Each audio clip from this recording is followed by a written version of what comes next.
to help, to empower me, especially in the community. There wasn't a lot for us to do. And I left because I was either going to hell or jail. I didn't enjoy it. But God sends people back, and God set strategic things up so that not only kids can have something to do, so they can be empowered. That's the most important thing to do. So I want to talk to you guys real quick about iron sharpening iron. And one of the things that God gave me is this little quote, and it says, you're defined by what you allow to sharpen you. You are defined by what you allow to sharpen you. You are defined by what you allow to sharpen you. This is important because I know as I was growing up, I was around I grew up in church.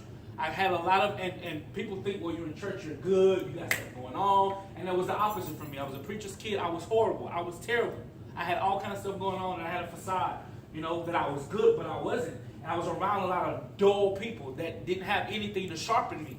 And I didn't want to be there because I thought I was good. I was doing my own thing. I was saying I felt like I was grown. I done what I want to, so I allowed my environment to sharpen me, and I ended up becoming dull. So as men of God, you got to understand something, that your character, that's most important. There are not a lot of real, genuine men that upholds good, godly character, because it's all about what you drive, where you live, how many women you got, and you child support spread out all throughout the city.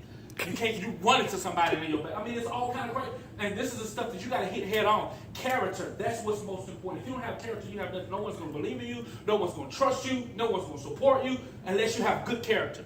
So what you are around, you are defined by your environment. A lot of people say, well, you're a product or your environment. That is so true, because you can never smoke in your life, but be around a bunch of people that smoke every day. Guess what you're going to do? You're going to end up smoking, because that's what you're around all the time. So in order for you to even be sharp, in order for you to have the opportunity to be sharp, you must understand that my environment affects my future.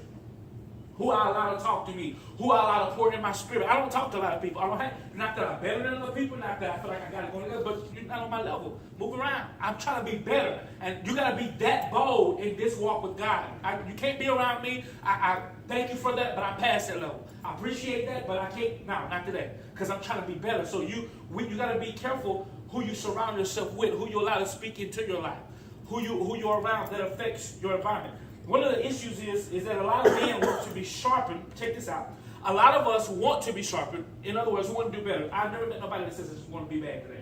I just want to do terrible. You want to be broke for the rest of your life. I've never met anyone like that. One of the issues is that we deal with as men is that we want to be better and we want to be sharpened, but we don't want to go through the filing process.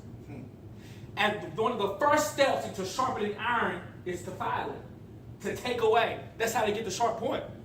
When you sharpen an iron, a blade, or a knife, or anything of that sort, they take it, and the first step is to file it down. And when you file something, it's shedded, it's coming out.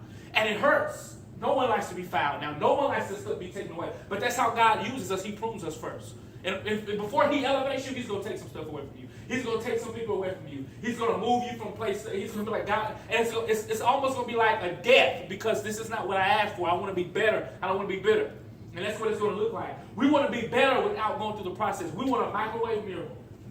We want to have good character the next day. All right. But it's the process that defines you. You got to go through the process. I never thought, when I moved to Houston, a year after I got to Houston, I came back to Lufkin for an event. I'm preaching all over, traveling, doing all this stuff, and I think I'm good, on top of the world. I'm 28 right now. I was probably 24, 25. I thought I was good. Like, this is amazing. And I told God, I said, I'm coming here to Houston because I'm doing a new start. I don't know what I'm here for. And God says, we're going to new start. I got you. A year in, I get a call from downtown Houston. It says, Marquist, I need you to be downtown Houston right now. And I said, for what? No, nobody know me down here. So I go downtown Houston. You've been convicted of attempted murder and robbery. On my name. The process of me being better. And the process of me being sharpened and shaped. I don't understand what he's talking about. So I sit there, and the bells buns here. My mom and dad run in Houston $10,000 just to keep me out of jail. Write a check. What? They told me, Marquist, you have to report every Thursday to sign your name downtown. If you miss a Thursday or if you are late, it wasn't me. I found out that the story was that they mixed my name up with some cat that looked like me. We had the same name from the same city. But I got called in, so they wanted to cover it up. And I knew it wasn't me, so I went to court the first time. They told me, you got to come back, that's not enough information. I had colonels, people, big, prominent people were sending in letters and saying, hey, Marquist didn't do this. Y'all got the wrong boy. So I'm like, God, what are you going, what am I doing? I went to court 10 times before I even got off. The last time I went, they said, okay, you just provided enough evidence. I got off. It was off my record. And I said, God, why did you even take me? He said, don't you want to be better? I said, yeah. I said, God, why did you take me through this? He said, didn't you say you want to upgrade and impact lives? I said, yeah, but why? He said, what you the one that said you're going to have a new start when you get down to Houston? I said, yeah. I said, God, he said, hold on. What you're the one that made a vow to me that says you're going to be a better man. He says, I'm taking you through it. Just keep going through. I didn't understand. I remember the day that when my lawyer called, I woke up and God told me, he said, this is a process for your elevation. This is an accusation for your elevation. I jumped up out of bed because I was happy because I'm like, I'm about to get paid. It's about to be amazing. But I got no money out of it. I got nothing out of it. You know what I got out of it? Integrity. Character. Humility. Change. When I tell you it, I had to go to anger management 7 years out of my life because I was a hothead. Crazy. Just do anything, whatever I wanted to do. And he said, this is your upgrade. He said, you're looking for something that's tangible that other people can recognize on you, but the most powerful thing I can give you is inside of you. He said, I'm going to change you from the inside out, not the outside in. And he said, I'm sharpening you. We don't want to do through the filing process of trying to be better. And he said, in order for us to be better men, not only in society, I'm not just talking about in church, but in your workplace, at your home, whatever, you got to allow God to file you. And God will send people in your life that you particularly don't like all the sometimes. That just gets on your nerves. But every time they rub you the wrong way, they're keeping you in line. They tell you, it's like being on this carpet right here. You get out, you're out of bounds. They're like, oh, you're too far. Come on back. You're too far. So they're fouling you. You gotta always. So if you're not around people that fouls you, you're around the wrong people. You need. My father-in-law says every time you need a Simon Cowell in your life that tells you no.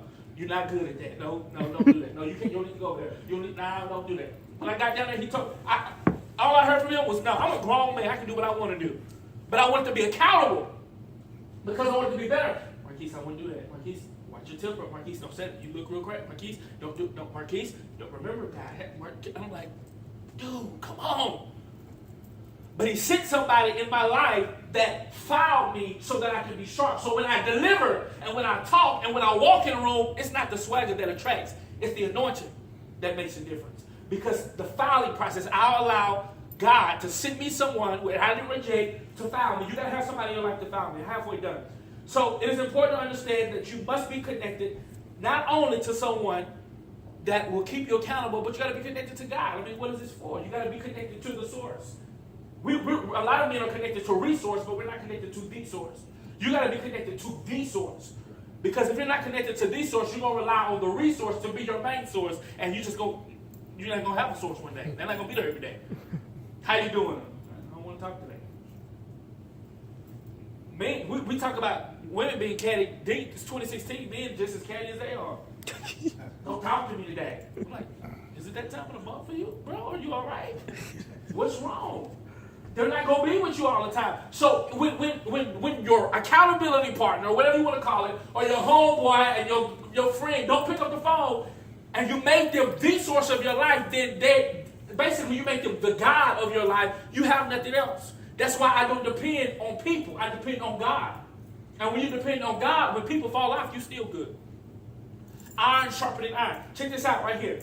So God gave me this. This is funny, but this is how it speaks to me. You got to be careful that you don't surround yourself around plastic knives. What do you mean? A knife can do what iron can do, right? Pretty much. It cuts. It gets the job done. It can open stuff. It's plastic. But the difference is when it comes up against opposition or heat, it starts folding, it starts curling, it goes back to plastic, and it dissolves.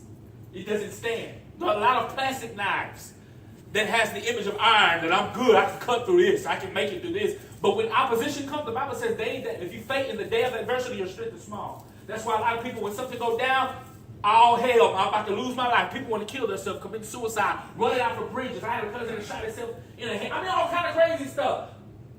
But you thought you were iron. You define, how do I know I'm iron? Get into something that's totally up against your character, see how you act. Go find somebody that you know that don't like you, see how you act.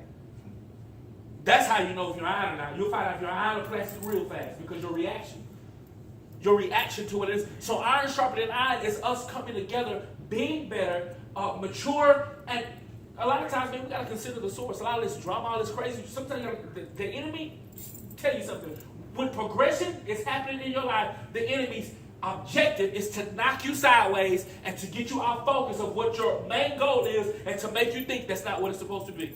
That's the main, and a lot of times we look, and men, we take stuff hard. We got to be macho, we'll fight, you're going to talk to me like that, but how many people says, I'm going to consider this, I'm praying for you, bro. I know you don't like me. I particularly don't like you either. But I'm going to consider the source today. I'm praying for you. I'm going to sharpen you. I'm not going to pull a knife out on you, but I'm going to sharpen you. I'm going to use this, and I'm going to sharpen you. We got to be sharpened. Listen to this. The phrase iron, we know that it's found in Proverbs 27 and 17. As iron sharpens iron, so one man sharpens another. There is a mutual benefit in the rubbing of iron blades together. Listen to this.